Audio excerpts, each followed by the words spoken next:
Tonight on the Midnight Drive. This week we've spent a lot of time talking about what disappears. Lost hours, missing memories, moments we can't explain, pieces of ourselves we can no longer reach. But maybe that's only half the story. Because time doesn't just take things away, it carries things forward. A conversation from 20 years ago can still shape a life. A childhood memory can survive long enough after the details are gone. A person can leave the room and somehow never really leave at all. Tonight, we'll explore the strange things time preserves, the parts of ourselves that endure even when memory fades, and the possibility that the most important moments in our lives aren't the ones we remember, they're the ones that continue changing us long after they've passed.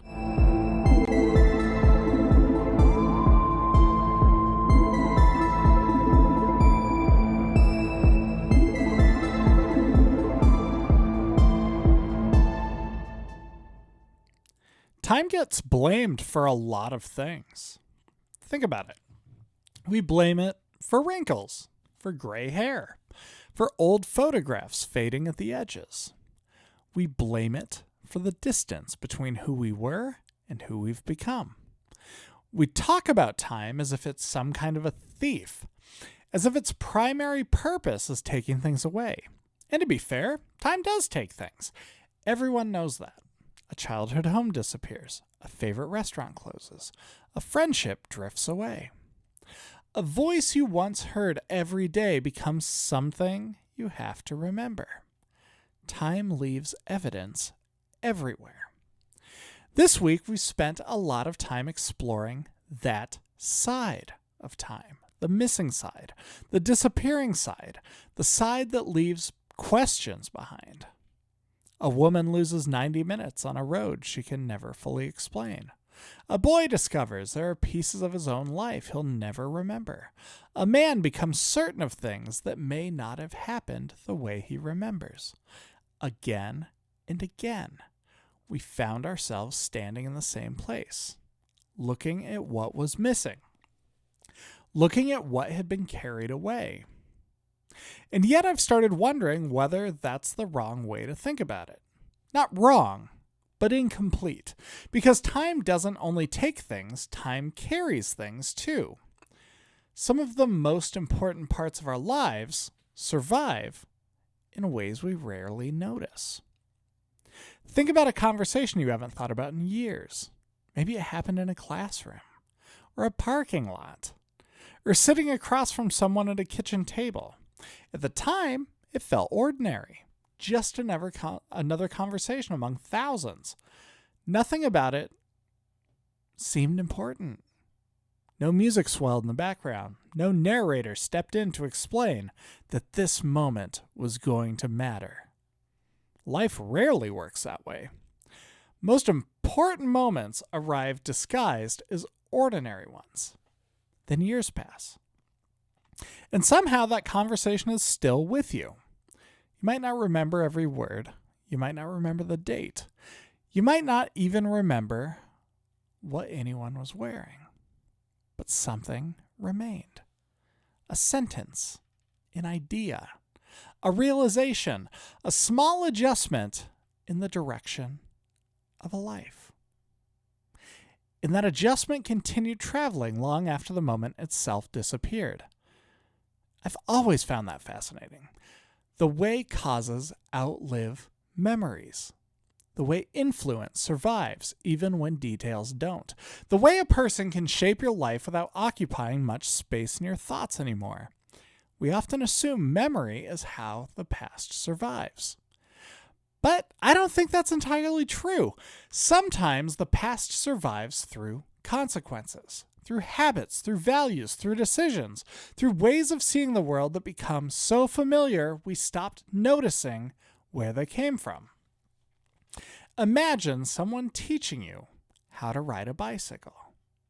You probably don't remember every lesson. You probably don't remember every correction, every encouraging word, every afternoon spent wobbling down a sidewalk.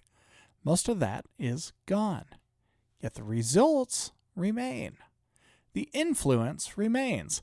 The person who helped you is still present in a way. Not because you remember every detail, but because part of them became part of you. Maybe that's how much of life works. Maybe the things that matter the most aren't always the things we remember most clearly. Maybe they're things that just continue. One of your grandparents' sense of humor, a teacher's advice, a parent's patience, a friend's courage. Pieces of other people become woven into us, and then we carry them forward, often without realizing it. The older I get, the more I notice these invisible inheritances. Not objects, not possessions, ways of being, ways of seeing, ways of responding to the world. I'll catch myself saying something and suddenly recognize where it came from. A phrase, a gesture, a habit. Something that traveled decades through time to arrive in a completely ordinary moment. And for an instant, the distance collapses. The past is not gone. It's standing right here, not as a memory, as a continuation. And that's a different kind of survival. And maybe a more interesting one, because memory fades. Everyone knows that. Details soften. Stories change. Names disappear. But influence can survive without memory. A person can shape your life long after you've forgotten exactly how they did it. A moment can redirect your future, even if the moment itself becomes difficult to recall. And in that strange way, time preserves more than it erases. It simply preserves things differently. Not the photograph, the meaning. Not the conversation, the effect. Not the moment, the direction it created. I think about that whenever people talk about losing time. Because perhaps time is never truly lost. The experience may vanish, the memory may vanish, but something continues forward. Something remains. The woman who lost 90 minutes on that road still carried those 90 minutes into the rest of her life. The boy who can't remember those childhood seizures was still shaped by them. The man who became certain of things he couldn't prove still carried those experiences into every story he told himself afterward. Even though the moments disappeared, the influence remained. And maybe that's the deeper mystery. Not where time goes, but what it leaves behind. Because every moment changes something. Even moments we don't remember. Even moments we don't fully understand. Time passes through us the way weather passes through a landscape. Sometimes it's fast and loud. Sometimes it's gentle and quiet. But it always leaves traces. And the traces become part of the story, part of who we are, part of who we're becoming. Which raises another interesting question. If time carries more forward than we realize, then perhaps the most important parts of our lives aren't the moments we remember. Perhaps they're the moments that continue shaping us long after memory lets them go. We'll be right back. You're listening to The Midnight Drive. A few years ago, I found myself thinking about a photograph. Not a specific photograph, just photographs in general. The strange promise they seem to make. A photograph says, this happened. This person stood here. This moment existed. For a fraction of a second, time stopped moving long enough for someone to preserve a piece of it. At least that's how it feels. For a fraction of a second, time stopped moving. But the older I get, the less convinced I am that photographs preserve moments. I think they preserve evidence. The moment itself, though, is gone. The laughter is gone. The conversation is gone. The thoughts people were thinking in that moment are gone. Yet the photograph remains. But the experience has already continued down the road. And maybe that's true of memory, too. This week, we've spent a lot of time talking about memory, the ways it fails, the ways it changes, the ways it occasionally leaves us standing in front of a locked door. But memory was never designed to carry everything. Imagine if it did. Imagine remembering every breakfast you've ever eaten, every stoplight, every trip to the grocery store, every ordinary afternoon. The sheer weight of that would be impossible. Something has to be left behind. Something has to be allowed to drift away. And yet when we talk about forgetting, we often speak as if forgetting is some kind of a failure, as if memory's purpose is preservation. But what if its purpose is navigation? What if memory isn't trying to save the past? What if it's trying to help us move through the present?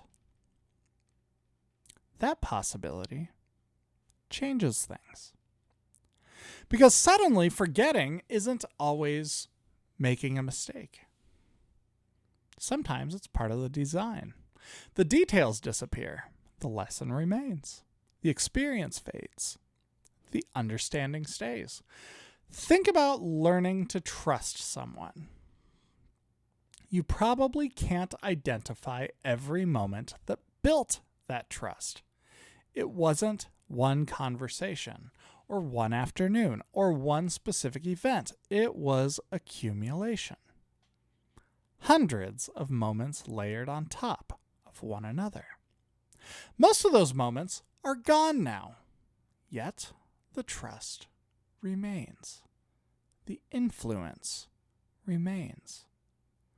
Something important survived even though the memories themselves faded.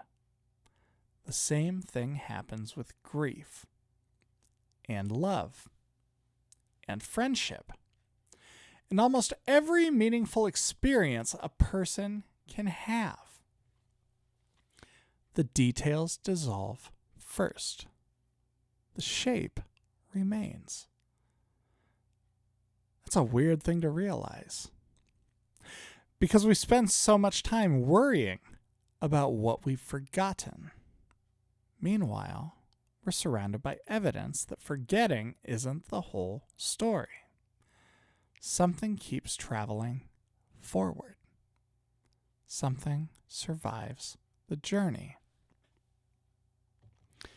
Maybe that's why certain people remain important to us, long after specific memories become difficult to access.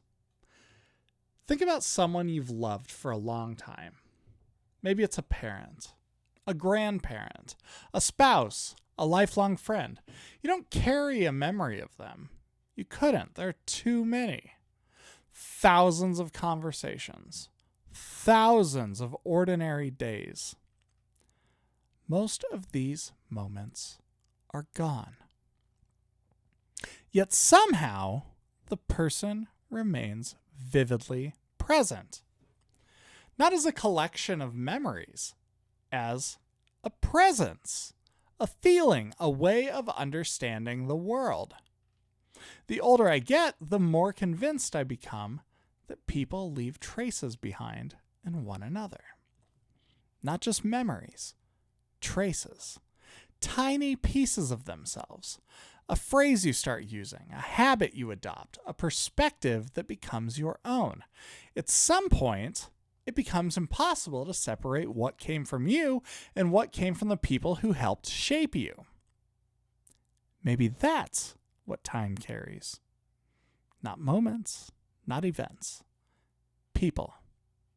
Not literally, but the parts of them that continue moving through the lives of others. A teacher says something to a student. A student remembers it for years. Then one day, shares it with someone else. A parent teaches patience. A friend demonstrates courage. A stranger shows unexpected kindness. The original moment disappears. The influence continues. Like a ripple moving across water long after the stone itself has vanished beneath the surface. That's what I've been thinking about this week. Not what time takes away, what it carries forward. Because if we're honest, most of our lives are already gone. Childhood is gone. High school is gone. Entire years have slipped quietly into the past. Even this week is already disappearing. The moments you've lived since Monday are becoming memories. Soon, they'll become stories. And eventually, they'll become fragments. Then perhaps they'll disappear altogether. And yet, something will remain. Something always does. A realization, a perspective, a relationship, a decision, a new way of seeing things. Time is constantly converting experiences into influence, moments into meaning. And maybe that's why the passage of time feels so strange. Part of us recognize what's being lost. Another part recognizes what's being preserved. Both things are true at once. The past is leaving. The past is staying. The memories fade. The person continues becoming someone new because those memories happened. It's a paradox, a beautiful paradox. And perhaps that's where this entire series has been leading. The clock measures time. The mind experiences it. But neither of those things fully explains what time does. Because time isn't simply measured, and it isn't simply experienced.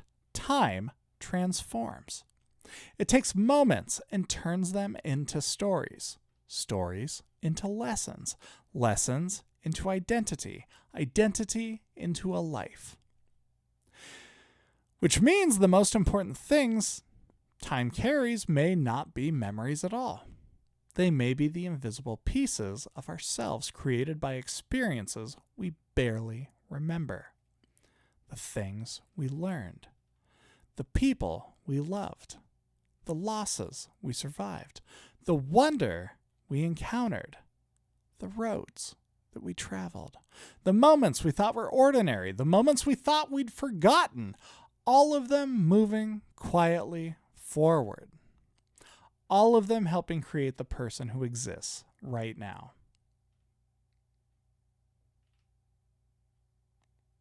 And maybe that's the comforting part. The woman who lost 90 minutes never got them back. The boy never recovered those missing memories. None of us can revisit the vast majority of our lives, but perhaps that's okay. Because time is carrying something forward all along. Not the moments themselves, the person that helped create. And maybe that's enough. Maybe that's more than enough. We'll be right back. You're listening to The Midnight Drive. There is a tendency when talking about time to focus on beginnings and endings. The first day, the last day. The moment something starts, the moment something stops. Those are the moments that attract our attention. Why? They feel important. They feel measurable. They feel like natural places to place a bookmark. But most of life doesn't happen at the beginning. And it doesn't happen at the end. It happens in the middle. In the long stretches between milestones. The ordinary Tuesday afternoons. The quiet drives home. The conversations that don't seem significant until literally years later. The moments that arrive without introducing themselves. And I've started wondering if that's where time does its most important work. Not during the highlight moments, during the ordinary ones. Think about the people who shaped your life. For most of us, the answer isn't a list of major events. It's people. Maybe a parent, or a friend, or a teacher, or a coach, or a grandparent. Someone who appeared so gradually in the story that it's difficult to identify exactly when they became important. And if you try to pinpoint the moment they changed you, you often can't. There wasn't a speech. There wasn't a ceremony. There wasn't a single defining afternoon. There were hundreds and hundreds and hundreds of ordinary moments. Thousands, maybe. A ride to school. A shared meal. A joke repeated often enough to become tradition. A piece of advice delivered casually. A habit observed. An example followed. It's the little things, the little moments, the kinds of things that rarely make it into memory, at least not individually. But together, they become something much larger. They become a person. Not the person who influenced you. The person you became because they did. That's one of the strange things about time. Its greatest changes are often visible while they're happening. You don't notice a tree growing. You notice that it's taller than it used to be. You don't notice a friendship deepening. You notice one day that you trust that friend completely. You don't notice yourself becoming a different person until one day you look back and realize you are. The transformation happened. You just weren't watching it happen. Maybe that's because life is less like a photograph and more like weather. Think about it. Weather does not arrive all at once. It accumulates. A little rain, a little wind, a little sunlight, day after day, year after year. Then eventually, a landscape looks completely different. Not because of one storm, but because of all of them. Time seems to work the same way. Most of the moments that shape us don't announce themselves. They're too busy becoming part of us. And perhaps that's why memory can sometimes be misleading. We tend to remember dramatic events, the unusual, the unexpected, the emotional. But those moments aren't always the whole story. Sometimes the things that changed us most were so ordinary we never thought to remember them. A bedtime story, a family tradition, a neighbor waving from their front porch, the smell of coffee in the kitchen, a parent always showing up, a friend always answering the phone. The repetition matters. The consistency matters. The accumulation matters. Yet, those are often the very things memory struggles to preserve because they blend together. One moment becomes another moment. 1 year becomes the next. And before long, the individual memories disappear completely. What remains is the effect. A sense of safety, a sense of belonging, a sense of wonder, a way of seeing the world. The memory fades. The influence remains. I think that's one reason people become nostalgic. Not because they want to return to the past, because they can feel its influence even when they can no longer clearly see it. A song plays, a smell drifts through the air, a familiar place appears unexpectedly, and suddenly something stirs in them. Not necessarily a memory, something much deeper, a recognition, a reminder that parts of who we are were built long ago.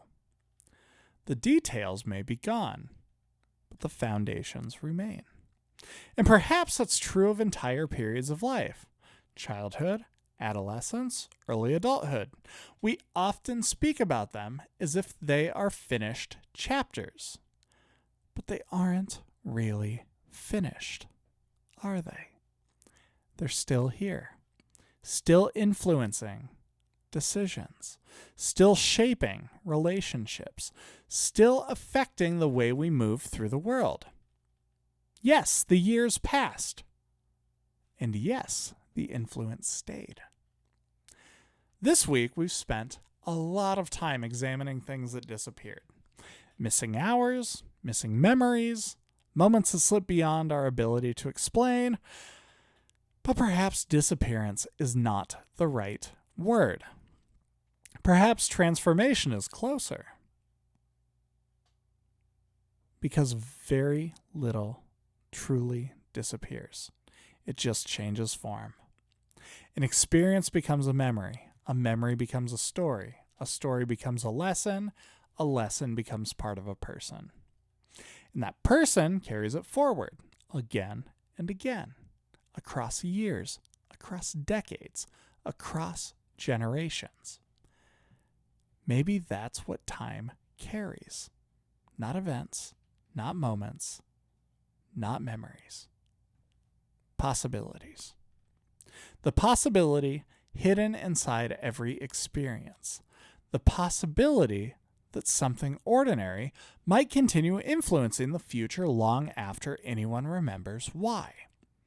A conversation changes a life.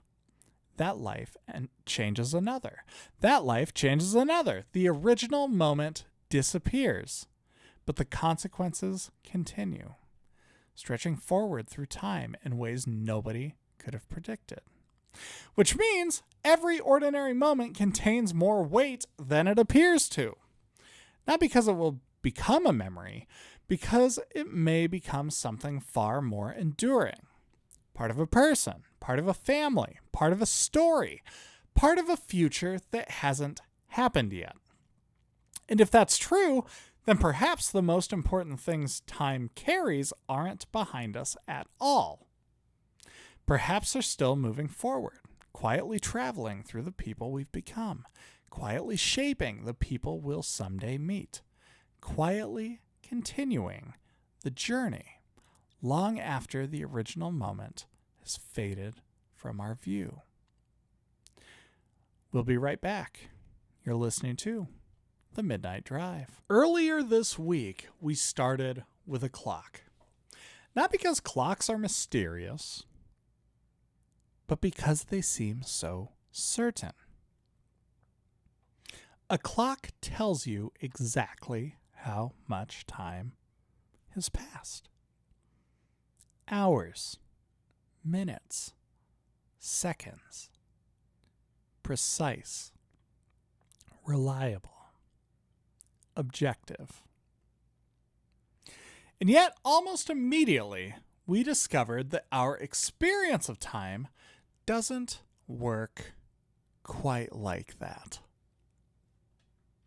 An hour can feel endless. A decade can disappear. A memory can remain vivid for 50 years, while an entire month fades beyond recognition. The clock measures it, the mind experiences it. That was where this journey began. But somewhere along the way, I started to realize the story wasn't really about time. At least not entirely. It's all about being a person, a human being. The Woman on the Road was not ultimately a story about 90 missing minutes. It was a story about uncertainty. The realization that experience can slip beyond our grasp. The man searching for misplaced objects wasn't really a story about memory. It was a story about holding on to certainty, about how easily we mistake confidence for truth. The Boy with the Seizures wasn't simply a story about missing memories. It was a story about identity, about the strange fact that we continue becoming ourselves even when parts of our story disappear. Again and again and again and again, the same idea kept appearing. Not time, us. The people moving through it. Because time, for all its mystery, isn't actually what we experience. We experience our lives. We experience relationships. We experience places, conversations, losses, discoveries, moments of wonder, moments of confusion. Time is the landscape, and we are the travelers. And every traveler eventually learns the same lesson. The map is incomplete. When we're young, we imagine understanding comes from collecting answers. The older I get, the less certain I am that that's true. Sometimes understanding comes from learning which questions deserve to remain open. This week has been full of those questions. Where did the 90 minutes go? Why do certain memories feel true even when they aren't? What happened during moments that can never be remembered? What survives after memory fades? These are all great questions. These are all important questions. But maybe none of them are the deepest question. Maybe the deep question, the deepest question, is much simpler. What does it mean to live a life knowing you'll never have the whole story? Because none of us do. Not one of us. There are conversations you've forgotten, experiences that you've lost, people who shaped you in ways you'll never fully understand, moments that redirected the course of your life without announcing themselves at the time, entire chapters hidden beneath the surface. You will never possess a complete record of your own existence. And neither will I. Neither will anyone.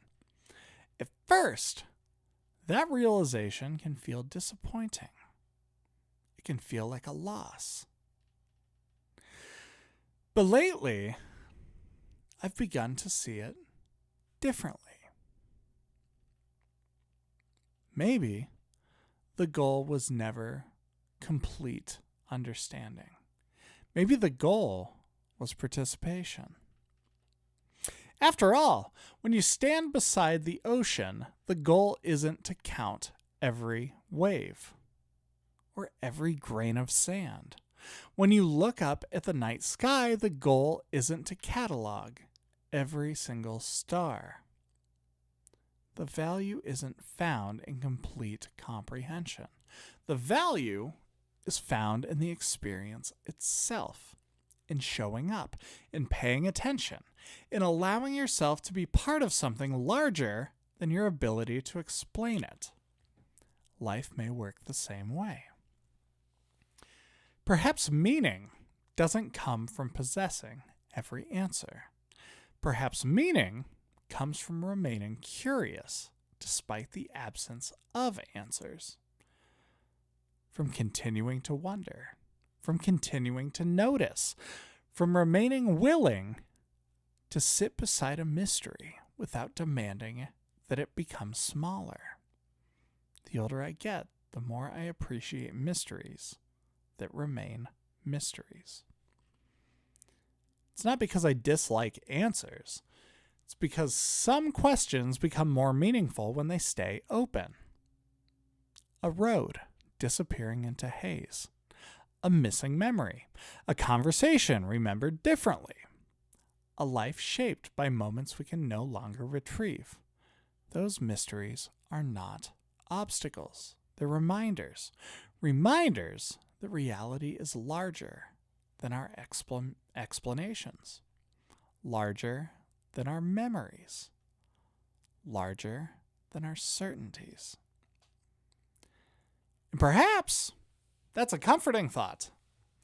Because if reality is larger than our understanding, then we don't have to carry the burden of understanding everything.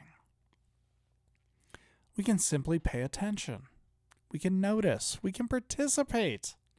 We can allow ourselves to be surprised. Maybe that's what time carries. Not just memories, not just experiences, wonder.